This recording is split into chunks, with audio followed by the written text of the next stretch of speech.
নমস্কার বন্ধুরা, আমার এই ছোট্ট চ্যানেলে আপনাদের সবাইকে স্বাগতম। আমি আজকে আপনাদের একদম সহজভাবে পুরীর বিখ্যাত খাজা বানিয়ে দেখাবো। আশা করি এই খাজা বানানো দেখার পর আপনাদের ভালো লাগবে। তো খাজা বানাবার জন্য সবার আগে নিয়ে নিচ্ছি 2 বাটি ময়দা। তার মধ্যে দিয়ে দিচ্ছি স্বাদ মতো নুন, 1 চামচ ঘি আর সামান্য একটু সাদা তেল। এবারে সব কিছু দিয়ে এই ময়দার সঙ্গে খুব ভালো করে মিশিয়ে নিতে হবে। তো এই যে দেখুন, সব কিছু দিয়ে ময়দা কিন্তু খুব ভালো করে মাখানো হয়ে গেছে। এখন এর মধ্যে অল্প অল্প করে জল দিয়ে খুব সুন্দর করে ময়দার একটা ডো বানিয়ে নিতে হবে। এই দেখুন, অল্প অল্প করে জল দিয়ে খুব সুন্দর একটা শক্ত ডো আমি তৈরি করে নিয়েছি। এবারে হাতে সামান্য একটু সাদা তেল নিয়ে এই ডোয়ের উপরে দিয়ে খুব ভালো করে একটু উপরে লাগিয়ে দিতে হবে। তো এই দেখুন, তেলটা কিন্তু খুব ভালো করে লাগিয়ে দিয়েছি। এবারে একটা ঢাকা দিয়ে একপাশে রেখে দেব। এখন একটা বাটিতে দিয়ে দিচ্ছি একটু সাদা তেল, আর এই তেলের মধ্যে দিয়ে দেব 2 চামচ কর্নফ্লাওয়ার। আপনারা কর্নফ্লাওয়ারের পরিবর্তে ময়দা দিয়েও করতে পারেন। এবারে কর্নফ্লাওয়ারটা এই তেলের সঙ্গে খুব ভালো করে মিশিয়ে নিতে হবে। তো এই যে দেখুন, সব কিছু কিন্তু খুব ভালো করে মেশানো হয়ে গেছে। এটা আমি একপাশে রেখে দেব। এখন একটা পাত্রে দিয়ে দিচ্ছি হাফ বাটি চিনি, আর তার সাথেই দিয়ে দেব হাফ বাটির একটু কম জল, আর দিয়ে দিলাম একটা সাদা এলাচ। এবারে গ্যাসের ফ্লেমটা অন করে দিয়ে এই চিনি আর জলটা খুব ভালো করে জাল দিয়ে নিতে হবে।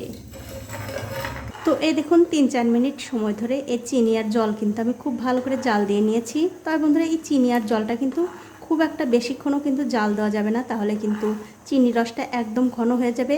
আর এই চিনির রসটা কিন্তু খুব ঘন করেও জাল দেওয়া যাবে না, 1 তার বা 2 তারের কোনো ব্যাপার নেই। যখন দেখবেন এই জলের সঙ্গে চিনিটা খুব ভালোভাবে গলে গেছে, তখনই বুঝতে হবে এই চিনির রসটা জাল দেয়া একদম ঠিকঠাক হয়েছে।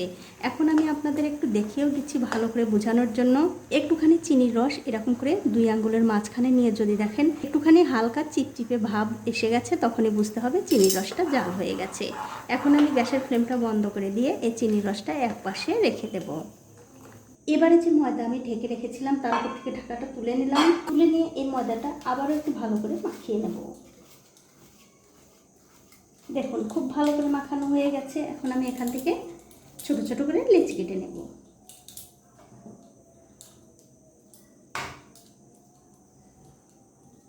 তো এই যে লেচিগুলো কেটে আমি গোল করে নিয়েছি। এখন এই লেচিটা দিয়ে আমি সুন্দর করে একটা পাতলা রুটি বেলে নেব।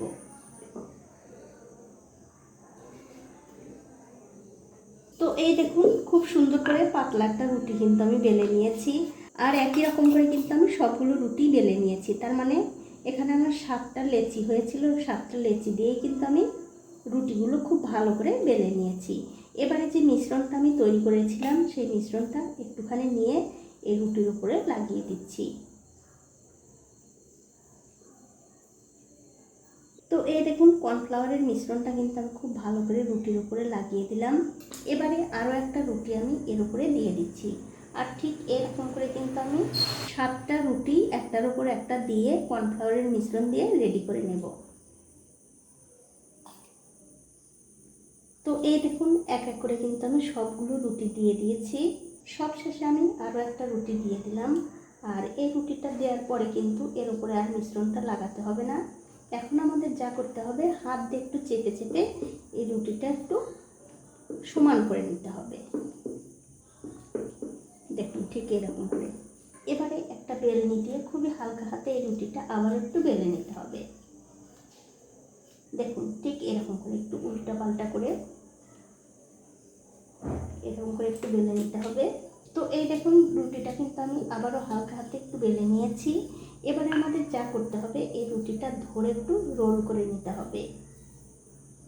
আর এই রোলটা কিন্তু বন্ধুরা একটু টাইট করে করতে হবে।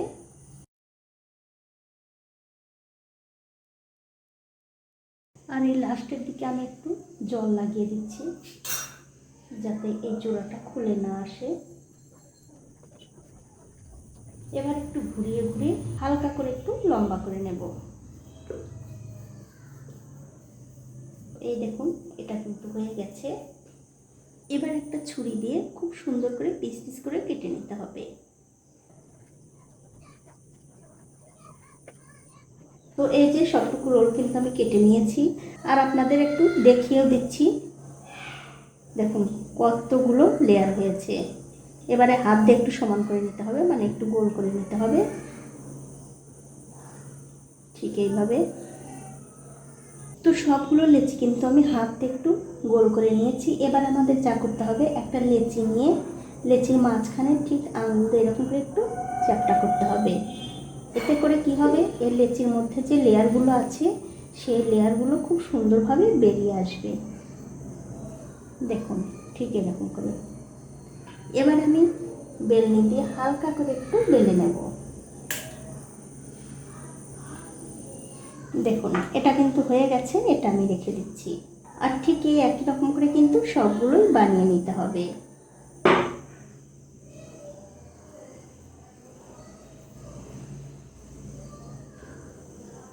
তো এক এক করে কিন্তু আমি অনেকগুলো খাজা বানিয়ে নিয়েছি। এখন আমি খাজাগুলো ভেজে নেব। তার জন্য দেখতে পাচ্ছেন একটা কড়াইতে তেল গরম করতে দিয়েছি। তেলটা কিন্তু খুব বেশি গরম করা যাবে না, হালকা গরম করে খাজাগুলো কিন্তু তেলের মধ্যে ছাড়তে হবে। আপনারা কিন্তু দেখলেই বুঝতে পারছেন তেলটা কিন্তু খুবই হালকা গরম। ঠিক এরকম গরমেই কিন্তু এই খাজাগুলো দিতে হবে। তেল যদি খুব বেশি গরম করে এই খাজাগুলো দেওয়া যায় তাহলে কিন্তু লেয়ারগুলো বন্ধুরা খুব একটা বেশি খুলবে না।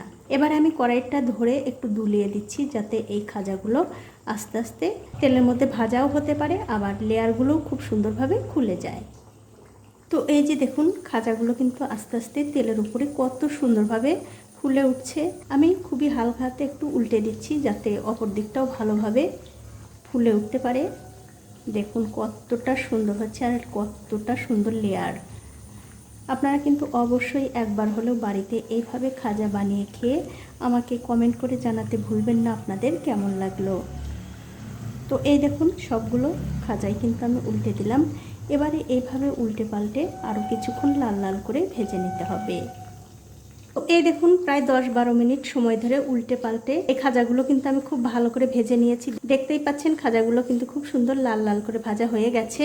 এখন আমি এই খাজাগুলো তেল থেকে খুব ভালো করে তেল ঝরিয়ে তুলে নেব। আর এই খাজাগুলো তুলে নেবার পর ওই যে চিনি শিরা আমি বানিয়ে রেখেছি তার মধ্যে দিয়ে উল্টে পাল্টে এই চিনি শিরা একটু লাগিয়ে নিতে হবে। আর বন্ধুরা আপনারা যদি একটু মিষ্টির পরিমাণ বেশি খেতে চান তাহলে একটু সময় এই চিনি শিরার মধ্যে রেখে দেবেন, আর যদি কম মিষ্টি খেতে চান তাহলে এরকম করে একটু চিনি শিরার মধ্যে ডুবিয়ে তুলে নেবেন। তবে আমার মতে একটু হালকা হালকা মিষ্টি হলেই খেতে বেশি ভালো লাগে। দেখুন সবগুলোতেই কিন্তু আমি চিনি শিরাটা খুব ভালো করে লাগিয়ে নিলাম। এবারে এই খাজাগুলো তুলে অন্য একটা প্লেটে রেখে দিচ্ছি। আর ঠিক এই একই রকম করে কিন্তু সবগুলো খাজাই বানিয়ে নিতে হবে। তো এই দেখুন বন্ধুরা এক এক করে কিন্তু আমি সবগুলো খাজাই বানিয়ে নিয়েছি। এখন আপনাদের একটা ভেঙেও দেখাচ্ছি কতটা সুন্দর হয়েছে। দেখুন কতটা সুন্দর, খেতে কিন্তু দুর্দান্ত হয়। আপনারা কিন্তু অবশ্যই বাড়িতে একবার হলেও বাড়িতে বানিয়ে খেয়ে আমাকে কমেন্ট করে জানাতে ভুলবেন না আপনাদের কেমন লাগলো। তো বন্ধুরা আজ এই পর্যন্তই, দেখা হবে অন্য কোনো নতুন ভিডিও নিয়ে।